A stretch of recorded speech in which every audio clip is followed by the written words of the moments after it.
malam.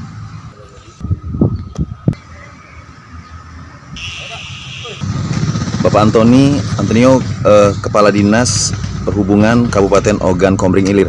Pak, hari ini sepertinya 4 mobil sepertinya bermuatan CPU Pak dikandangkan. Bisa dijelaskan Pak? Jadi tadi malam anggota kita di pos pengawasan itu melakukan pengecekan. Selama ini kan mereka ini bisa melintas, akan tetapi dengan jadwal yang sudah ditentukan, dengan jam yang sudah ditentukan.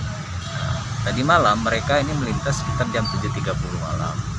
Nah, hasil laporan anggota di lapangan, karena kita sudah pasang rambu itu mulai dari jam 10 sampai jam 5 subuh. Nah, mereka ini melintas ini mulai jam 7.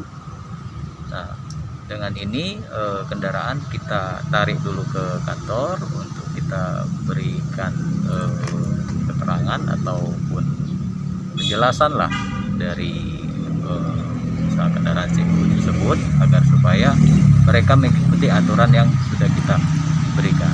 Pak, tindakan tegas ini untuk menimbulkan efek jerah bagi sopir-sopir membandel yang lain Pak? Oh iya, karena ini bukan yang pertama kali, ini sudah yang ketiga kali, bahkan yang keempat kali. Kemarin sudah kita kandangkan juga kendaraan itu, sudah kita sepakati bahwa mereka boleh melintas itu di jam 10 sampai jam 5 subuh. Akan tetapi sekarang masih tetap melaksanakan aktivitas pada saat jam-jam yang ramai.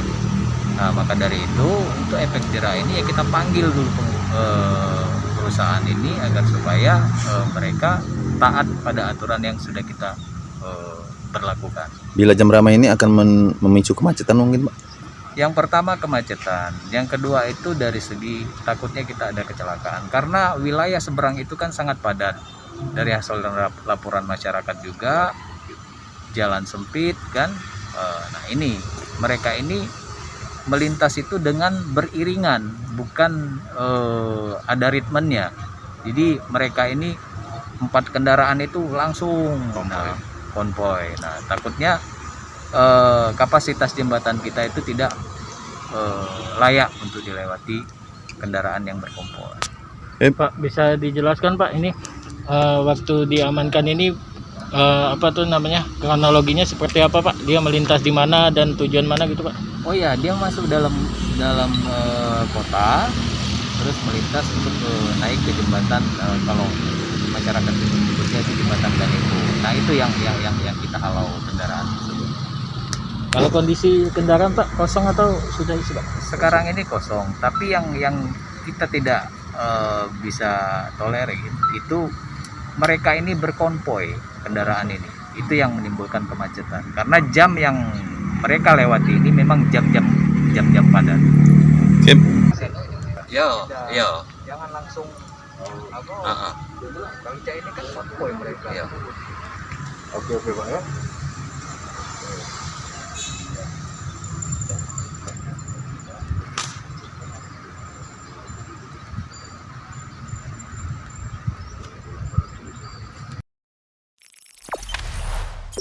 Jangan lupa subscribe, share, komen, dan like ya.